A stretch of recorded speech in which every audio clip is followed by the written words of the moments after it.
नमस्कार. आज सर्वात आधी आपण निरफणसाची कापं तळून घेणार आहोत. त्यासाठी आम्ही निरफणस घेतलेले आहे. त्याची पातळ कापं मी कापून घेते आणि पाण्यात मीठ घालून कापं चांगली स्वच्छ धुवून घेते. कापांना मी लाल तिखट, हळद आणि मीठ लावून ठेवून देते. आता एका ताटात तांदळाचं पीठ आणि थोडासा रवा मिक्स करून घेतलाय. त्यात ही कापं घोळून घेते.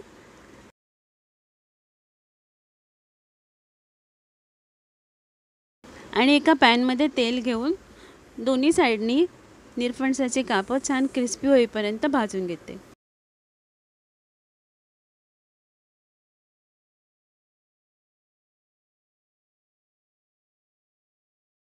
निरफणसाची कापे भाजून तयार आहेत. आता सौराकासाठी मी वाटप करून घेते. त्यासाठी लागणारं साहित्य स्क्रीनवर लिहिलेलं आहे. आता या सर्व साहित्याची मी मिक्सरवर बारीक पेस्ट करून घेते. मिक्सरमध्ये वाटप करून तयार झाले. आता मी एका भांड्यात काढून घेते. त्यात कांदा बारीक चिरलेला, एक हिरवी मिरची बारीक चिरलेली घालून वाटप उकळून घेते.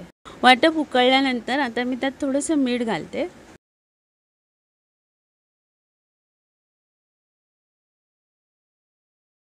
ही लाल मटाची भाजी आहे.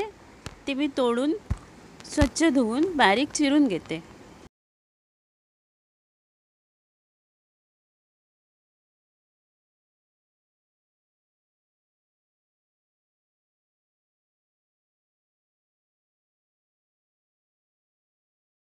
लाल मटाची भाजी बारीक चिरून झालेली आहे. आता मी कढईत तेल घेते. त्यात बारीक चिरलेला कांदा आणि हिरवी मिरची छान परतून घेते. त्यात बारीक चिरलेला लाल मठ घालते आणि परतून त्याला झाकण लावून वाफ काढून घेते. भाजी शिजलेली आहे. त्यात आता मी मीठ आणि खोवलेलं खोबरं घालून वाफ काढून घेते.